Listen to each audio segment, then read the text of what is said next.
Yuji Itadori started as a boy who only wanted to save people. A boy who smiled, even when facing death. But somewhere along the way, that smile disappeared. And what replaced it was something much darker. This isn't just a story about growth. This is a story about what it costs to keep moving forward. Before curses, before death, before Sukuna, Yuji Itadori was just a normal high school student. He wasn't chasing power. He wasn't dreaming of becoming a hero. All he had was a simple promise. A promise he made to his grandfather. Help people. Make sure they have a proper death.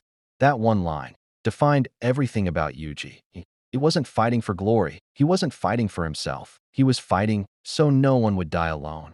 And maybe that's exactly why his story hurts so much.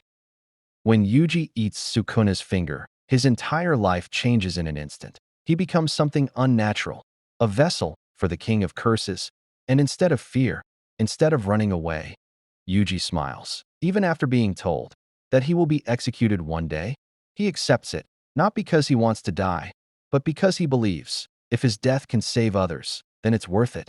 Think about that. At the very beginning of the story, Yuji is already prepared to die, and yet he still chooses to live with a smile.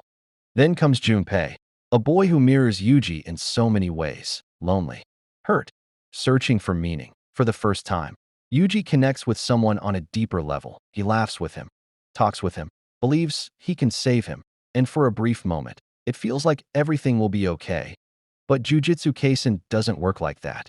Mahito steps in and destroys everything. Junpei is twisted, broken, and killed right in front of Yuji, and Yuji can't do anything. No power, no miracle, no last-second save, just helplessness. That moment is where Yuji changes, because for the first time, he realizes something terrifying. Not everyone can be saved. After Junpei, Yuji trains harder. He fights stronger opponents. He grows physically and mentally. But something is different. His smile doesn't feel the same anymore. It's still there, but it's heavier, because now he understands being strong doesn't guarantee a happy ending, and saving people comes with a cost. And then Shibuya happens, the moment that changes everything. Sukuna takes control, and in a matter of minutes, hundreds of innocent lives are erased, buildings destroyed, people burned, everything reduced to chaos, and Yuji is forced to watch, not as a hero, but as the cause. That guilt crushes him. And then it gets worse. Nanami, his mentor, dies in front of him. Nobara, someone he cared about, falls right beside him. At that point, Yuji isn't just broken, he's empty. He stops seeing himself as a person. He says it himself, I'm just a cog, not a hero, not a savior, just a tool, in a system that keeps moving forward, no matter how many people die.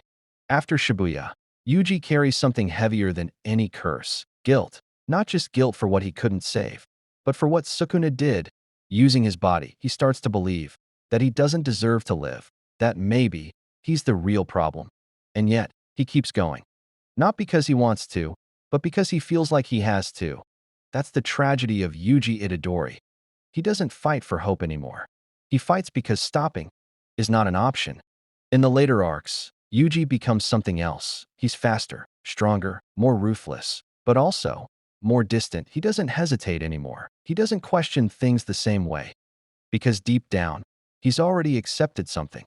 That his life is expendable. That his purpose is to keep moving forward, no matter the cost. This isn't the same boy who smiled and said, "See you again." This is someone who knows not everyone will make it back. Yuji Itadori didn't just grow stronger. He changed, piece by piece, moment by moment. He lost parts of himself. And maybe that's what makes him so real, because in the end, Yuji isn't just fighting curses, he's fighting the weight of everything he's lost. And that's why Yuji was never the same.